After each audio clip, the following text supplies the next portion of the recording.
அது இன்ஃபேக்ட் இந்த ஒரு கதையை நீங்கள் ப்ரொடியூஸ் பண்ணதுக்காக ரொம்ப நன்றி சார். ஸோ திருநாவுக்கரசு சார் அவர்களை பேச அழைக்கிறேன்.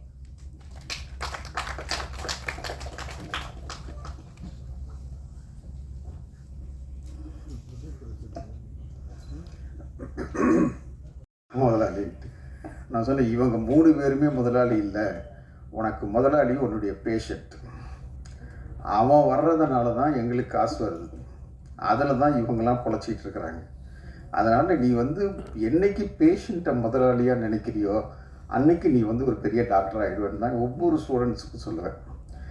அதே மாதிரி இந்த ப்ரொடக்ஷன் டீமில் இருக்கவங்க எல்லாருக்குமே முதலாளி நாங்கள்லாம் கிடையாது. அதாவது நிறைய எனக்கு பழக்கம் இருக்கிறதுனால சொல்லிட்டேன். எம்ஜிஆர் எப்பயுமே தயாரிப்பாளரை முதலாளின்னு தான் கூப்பிடுவாருன்னு சொல்லி கேள்விப்பட்டிருக்கிறேன். நான் அவர் கூடலாம் ஒரு நாள்லாம் இருந்திருக்கிறேன்.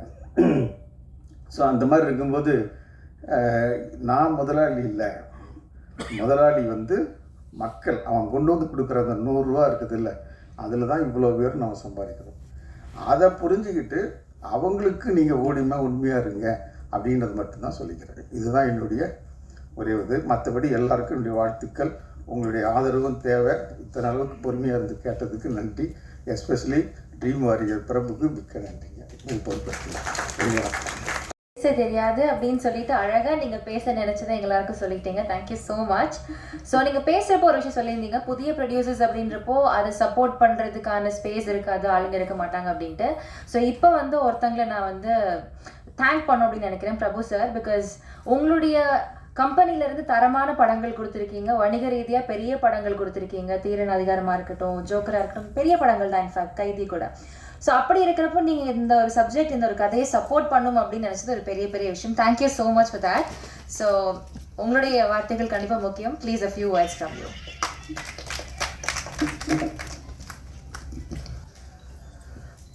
அனைவருக்கும் வணக்கம்.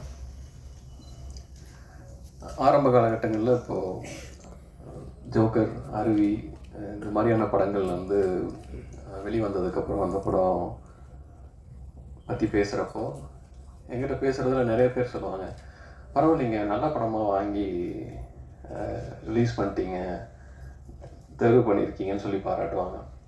நமக்கு ஆச்சரியமாக இருக்கும். மேபி கூட பெரிய படங்கள் பண்ணதுனால போல இருக்குது, இவன் நல்ல படம் எவன் எடுக்க மாட்டாங்கிறத முதல்ல முடிவு பண்ணிட்டாங்க போல இருக்குது அப்படின்னு கொஞ்ச நாள் இருந்தது. அந்த டைமில் சரி, நம்ம நல்ல படங்களை முதல்ல எடுப்போம், அதை வெளிக்கொண்டு வருவோம் அப்படிங்கிற ஒரு எண்ணத்துலேயே தான் படங்கள் பண்ணிகிட்டு இருந்தோம். அப்படிங்கிற டைமில் இசைமுத்து மூலமாக நமக்கு இந்த படம் இந்த படத்தை பாருங்க அப்படின்னு சொல்லி சொன்னாங்க. அது வரைக்கும் நம்ம ஒரு படத்தை தியேட்டரிக்கல் ரிலீஸ் பண்ணுறது இந்த மாதிரியான விஷயங்கள் மட்டும் நம்ம பண்ணுவோம். ஏன்னா நம்ம படம் பண்ணுறோம், படம் பண்ணி நம்மளுடைய படங்களை கொண்டு போய் மக்களிடையே சேர்க்குறோம்.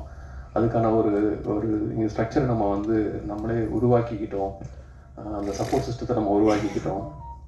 அப்படிங்கிறப்போ வேறு படங்கள் வர்றப்போ அதனுடைய சப்போர்ட்டை நம்ம அடுத்தது அந்த படங்களுக்கு ஷேர் பண்ணணும். வெறும் அது மூலமாக நமக்கு வருமானம் வருது மட்டும் இல்லாமல் ஒரு நல்ல படம் சரியான இடத்த போய் சேரணும் அப்படின்னு நினைக்கிற ஒரு எண்ணம் தான். ஏன்னா எப்பவுமே படம் எடுக்கிறப்போ யார் கேட்டாலும் என்னங்க எப்படிங்க சினிமா எடுக்கிறது அப்படின்னா எதுவுமே தேவையில்லைங்க, எல்லாருக்கும் பிடிக்கிற மாதிரி படம் எடுத்தீங்கன்னா போதும், அந்த படம் ஏதாவது ஒரு வகையில் மக்களை போய் சேர்ந்துடும் அப்படின்னு சொல்லியிருப்போம். அந்த வகையில் படம் பார்த்த உடனே எனக்கு ரொம்ப பிடிச்சிது. இது ஏன்னா இது ஒரு கருத்து சொல்கிற படம் இல்லாமல், இந்த படத்தை பார்த்தீங்கன்னா நமக்கு நம்ம லைஃப்பில் ஒரு ஒரு ஃபேமிலி அப்படிங்கிற ஒரு சூழ்நிலைக்கு வரப்போ நம்ம ஒரு ஹாஃப்வே தாண்டுறப்போ நம்ம எல்லாருமே பார்த்தீங்கன்னா நம்மளுடைய குழந்தைகளுக்காக மட்டுமே வாழ ஆரம்பிப்போம். அப்படி இருக்கப்போ பார்த்தீங்கன்னா அந்த குழந்தைகளுடைய வாழ்க்கையில் மிக முக்கியமான தருணமாக இந்த ஒரு 12th எக்ஸாமினேஷன், அதுக்கப்புறம் வரக்கூடிய காலேஜ் செலெக்ஷன் ஒரு விஷயம் வருது. அண்ட் அப்படி படிப்பு அப்படின்னு பேசினா ஃபஸ்ட்டு எல்லா பேரண்ட்டுமே நினைக்கிறது என் பையனை டாக்டர் ஆக்கணும் அப்படிங்கிறது. ஏன்னா இன்றைக்கி இருக்கக்கூடிய ஒரு சோசியல் ஸ்ட்ரக்சரில் ஒரு முதன்மை ஒரு பொறுப்பாக இன்னும் மருத்துவம் பார்க்கப்படுது. அப்படிப்பட்ட மருத்துவத்தில் ஒரு புது மெத்தட் சேஞ்ச் ஆகிறப்போ அதில் நடக்கக்கூடிய விஷயங்கள், அதில்